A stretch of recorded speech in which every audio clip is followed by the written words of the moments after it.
ithi kule ndawo wahlala kuyo uJob akufumanekanga ndoda ifana noJob. You know, uJob uza emva koAbraham. Yangathi uThixo uzawureplace uAbraham ngoJob. Ithi yachaza ke ba wayenezibani ezikhulu ubala ubutyebi bukaJob.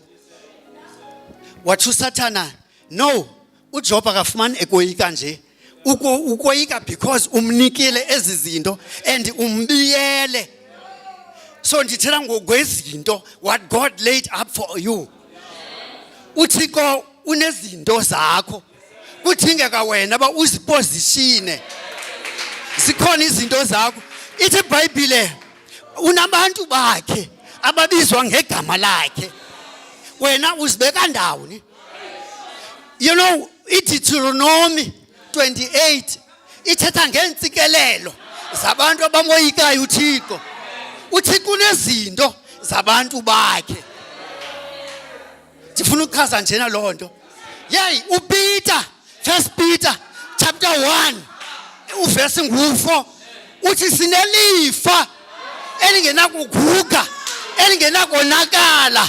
Uthixo unezinto apha.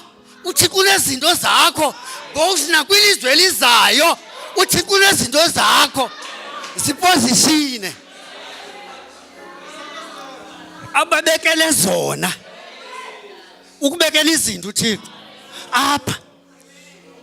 You know, akumniki umntana engekabi mashort ilifa, umnika xa emashort.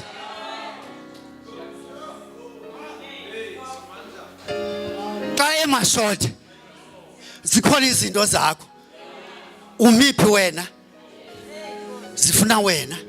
Ngoba uthi ayo blank amnesty lena. Wena funeka uthathe isigqibo. Ababekele zona.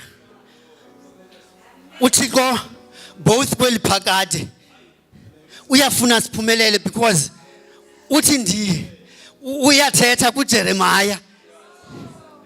Ndiyazazi ingcinga endinazo ngawe apha kweli phakade nakwiphakade elizayo. You know, uyathetha nakuIsaiah 61 umfundela uverse 9 uThixo uyathetha ngezinto asibekele zona.